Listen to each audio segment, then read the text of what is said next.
নামের সাথে যুক্ত রয়েছে এক স্বাধীন দেশের জন্ম, এক সংগ্রামের ইতিহাস।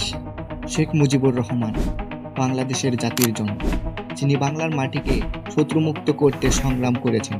কিন্তু এই মহান নেতার জীবনে কি সবই ছিল আলোকিত, নাকি সময়ের স্রোতে হারিয়ে গেছে এমন কিছু অধ্যায় যা আজও অজানা রয়ে গেছে? 1920 সালের 17 মার্চ গোপালগঞ্জ জেলার টুঙ্গিপাড়ায় জন্মগ্রহণ করেন শেখ মুজিবুর রহমান। ছোটবেলা থেকেই তার মধ্যে ছিল নেতৃত্বের গুণাবলী, কিন্তু তার নেতৃত্বের এই যাত্রা কতটা নিষ্কলুষ ছিল?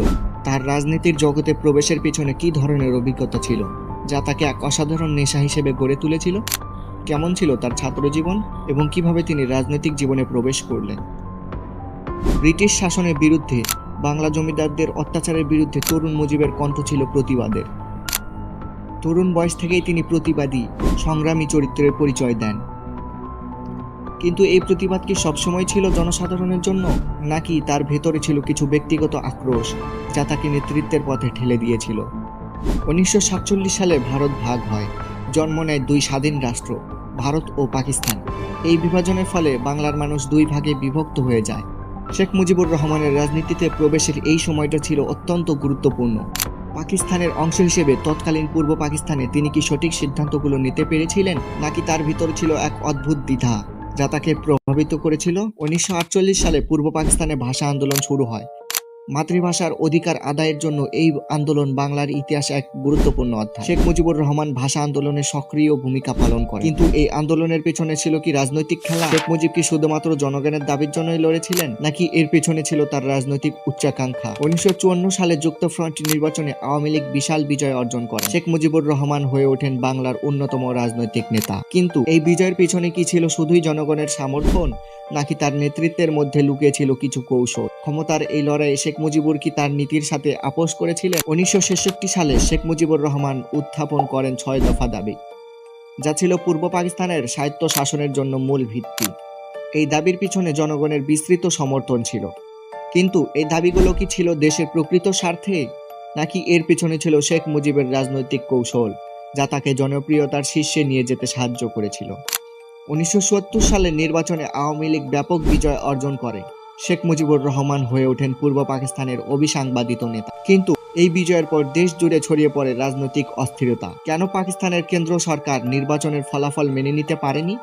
এই পরিস্থিতিতে শেখ মুজিবুর কি আরো কঠোর অবস্থান নিতে পারতেন না, নাকি তার কিছু সিদ্ধান্তের ফলে দেশ আরো অন্ধকারের দিকে চলে গেল? 1971 সালের 7 মার্চ শেখ মুজিবুর রহমান দিয়েছিলেন তার বিখ্যাত ভাষণ, যা বাংলার মুক্তিযুদ্ধের সূচনা হিসেবে পরিচিত। তার নেতৃত্ব শুরু হয় অসহযোগ আন্দোলন। কিন্তু 25 মার্চ রাতে পাকিস্তানি সেনাবাহিনী ঢাকায় নেমে আসে, নির্মম হামলা চালায়। শেখ মুজিব কি তখন স্বাধীনতার ঘোষণা দিতে পারতেন, নাকি তিনি একটি কৌশলী পদক্ষেপ নিয়েছিলেন, তারপরে আরো রক্তক্ষয়ের কারণ হয়?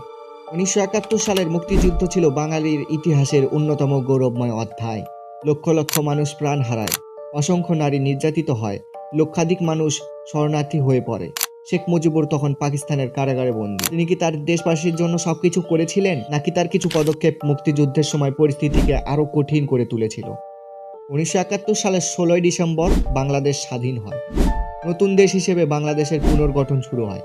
কিন্তু স্বাধীনতার পর শেখ মুজিবুর রহমানের নেতৃত্বে শুরু হয় এমন কিছু ঘটনা যা জনমনে প্রশ্নের সৃষ্টি করে। দুর্নীতি, রাজনৈতিক অব্যবস্থাপনা এবং প্রশাসনিক অস্থিতিশীলতা দেশকে অন্ধকারের দিকে নিয়ে যাচ্ছিল। শেখ মুজিব কি সঠিক নেতৃত্ব দিতে পারছিলেন, নাকি তার কিছু ভুল সিদ্ধান্ত দেশকে সংকটে ফেলে দিয়েছিল? 1974 সালের দুর্ভিক্ষ, এটি ছিল বাংলাদেশের ইতিহাসের এক কালো অধ্যায়। শেখ মুজিবুর রহমান তখন বাংলাদেশের প্রধানমন্ত্রী। কিন্তু এই দুর্ভিক্ষে লক্ষাধিক মানুষ মারা যায়। সরকারের অব্যবস্থাপনা ও খাদ্য সংকটের জন্য কে ছিল দায়ী? শেখ মুজিবুর রহমান কি এর সম্পূর্ণ দায়িত্ব এড়াতে পারেন? তার শাসনামলে এমন মর্মান্তিক ঘটনা কেন ঘটল?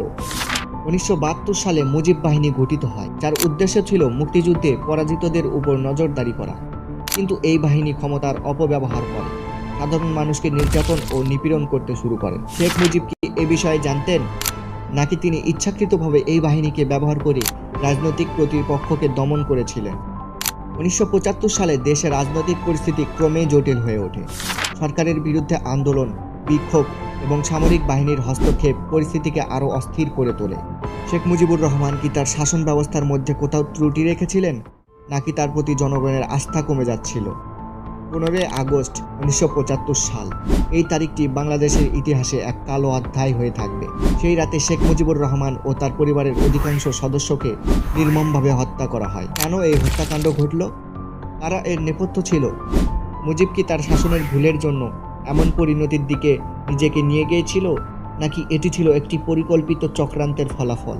শেখ মুজিবুর রহমান একজন কিংবদন্তি, যিনি বাংলার ইতিহাসে অমর হয়ে থাকবেন।